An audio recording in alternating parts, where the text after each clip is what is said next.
ಹೇಳ್ತಕ್ಕಂಥದ್ದು ಯಾವುದೇ ಕಾರಣಕ್ಕೂ ಚರ್ಚೆ ಮಾಡಿ ನನಗೆ ಸುಮ್ಮನೆ ನಾನ್ ಮಾಧ್ಯಮದ ಮುಂದೆ ಪದೇ ಪದೇ ಬರ್ತಕ್ಕಂಥದ್ದಕ್ಕೆ ನೀವೇ ಅವಕಾಶ ಕೊಟ್ಟರೆ ನಾನು ಏನ್ ಮಾಡಿದ್ದೆ? ಒಂದ್ ಕಡೆ ಹೇಳ್ತಾರೆ ಅಯ್ಯೋ ನಮ್ಮವರ ಮುಖ್ಯಮಂತ್ರಿ ಅವರೇ, ಮುಖ್ಯಮಂತ್ರಿ ಯಾಕೆ ಬಿಡ್ಬೇಕು, ಅದೇ ಹೊಡಿತಾರೋ ಮಾಡ್ತಾರೋ ಲೂಟಿ ಮಾಡ್ತಾರೋ ಬೂಟ್ ಬಿಡ್ಲಿ, ಯಾಕೆ ಕುಮಾರಸ್ವಾಮಿ ಮಾತಾಡ್ತಾರೆ, ಕೈ ಕೈ ಕೈ ಸಿಕ್ಕಂತಲ್ಲ ಎಲ್ಲ ಕೂದಲೆಲ್ಲ ಉದುರೋಗೈತಂತ ಕತೆ ಹೇಳ್ತಾರೆ.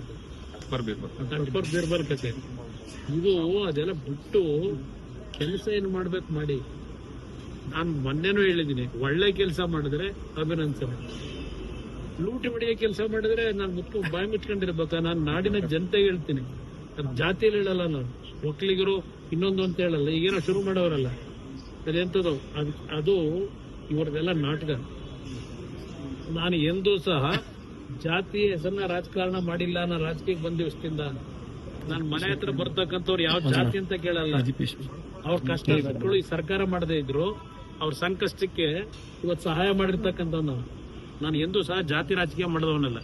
ಇದನ್ನ ಯಾತಕ್ಕೆ ಪದೇ ಪದೇ ಹೇಳ್ತೀವಿ? ಈಗ ನೀವ್ ಯಾತಕ್ಕೆ ಜಾತಿ ರಾಜಕೀಯ ಒಂದ್ ಕಡೆ ಹೇಳ್ತೀವಿ, ನೀವೇ ಇದೆಂತದೋ ಈಗ ಗೃಹ ಜ್ಯೋತಿ ಅದಕ್ಕೆಲ್ಲ ಜಾತಿ ಯಾಕೆ ಕೇಳ್ತಾ ಇದೀರಿ? ಯಾವ ಕಾರಣಕ್ಕೆ ಕೇಳ್ತಾ ಇದೀರಿ? ಜಾತಿ ಹಾಕ್ಬೇಕು ನಿಮ್ಗೆ? ಹಿಂದೂ ಅಂತ ನಾವು ಪಾಸ್ಪೋರ್ಟಿಂಗ್ ಮಾಡಿಸ್ಬೇಕಾದ್ರೆ ಜಾತಿ ಒಕ್ಕಲಿಗ ಅಂತ ಹಾಕ್ತಿವ ಪಾಸ್ಪೋರ್ಟ್ಗೆ? ಹಿಂದೂ ಅಂತ ಕೇಳ್ತಾರೆ, ನ್ಯಾಷನಾಲಿಟಿ ಕೇಳ್ತಾರೆ. ಇವರು ಜಾತಿ ಯಾವುದು ಇದೆಲ್ಲ ಏನು ಕಾರಣ ಕೇಳ್ತಾವ್ರೆ?